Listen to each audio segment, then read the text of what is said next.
firearm industry has been maligned. All right, there's been this organized attempt to turn this into a gun-averse society, and they're constantly under attack from all different angles. You know, it's a legal product. It's part of American history, firearm. We all know what its role was just in the establishment of this country. I mean, how could the Revolutionary War have been fought if the people at the time didn't have firearms? So you move down through history, the Civil War to free the slaves was fought with firearms. And then you move into more modern times. You know, for me being a law enforcement executive in an urban area, you know, I'm looking at the crime rates. And I'm looking at people who are just ravaged by an inability to fend off predators, and the role that self-defense plays in the firearms industry, and that self-defense plays in the United States Constitution, that people be able to defend themselves. The courts have already ruled that the inherent right of self-defense, let me repeat that, the inherent right of self-defense is contained in the Second Amendment. That's a court ruling. We're a nation of laws. So if you go by the rule of law, that's already been settled. So we have to continue, though, from what I've seen, this backlash by this anti-gun movement. We have to continue to be involved, to watch legislatures, all right, not just in Washington, D.C., because you can see some of that's been circumvented by some local legislatures. To keep an eye on it, to fight back, to push back, to stay organized. The anti-gun movement is well organized and they're well funded. I see that we're well organized too. I'd like to see this side become a little more vocal, though. It's a silent majority. Michael Bloomberg, what's your opinion of the former New York City mayor? Michael Bloomberg, music to my ears, only because he tried to take me out in my last election this past September. The sheriff of Milwaukee County, he parachuted into town with his big wallet and put an inordinate amount of money in TV ads against me in the final weeks of the campaign. There was a total, approximately, last figure I heard, about $750,000 in attack ads used against me. This was for a local sheriff's race. I wasn't running for Congress, wasn't running for the Senate, wasn't running for governor.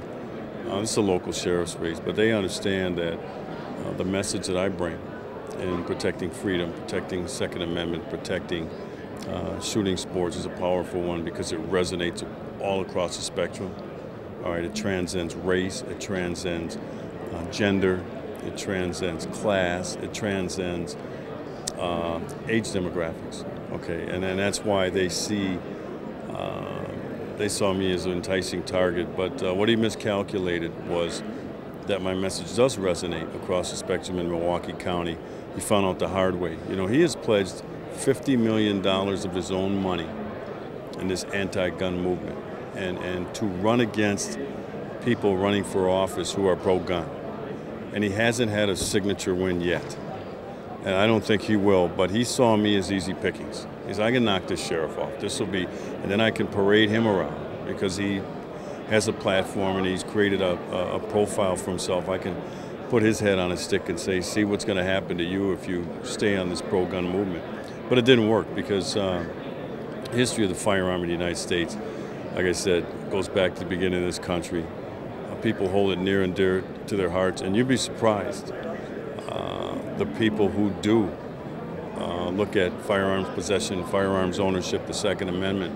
They come from different political sources. There are people whose only real conservative, if you will, view is that as it relates to the Second Amendment. It might not be any other way in conservative, but they look at that and go, that's a bridge too far. I got to stay on this side of that argument, and that's the pro-gun movement. The safety and education aspects of what the firearm industry does, how important is that? Huge. And I think organizations like the National Shooting Sports Foundation plays an integral role in that, starting off kids from a young age on firearm safety. Okay, I mean, that's first and foremost.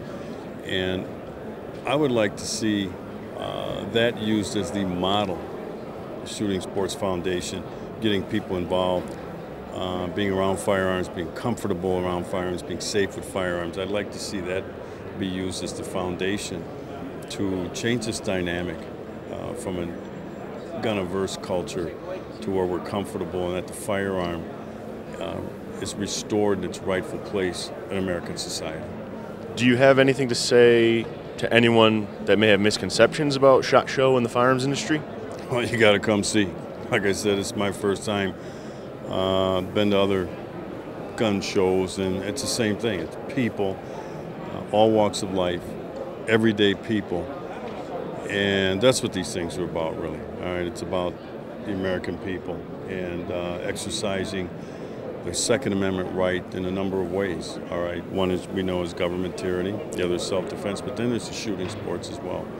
So this is the grassroots, and so if we don't support events like this, it makes it tougher down the road with the anti-gun movement to try to use propaganda and create a false narrative about firearms, the role that it plays in the society, and the need to protect that Second Amendment freedom. Will we see you again at another show, or? Count on it.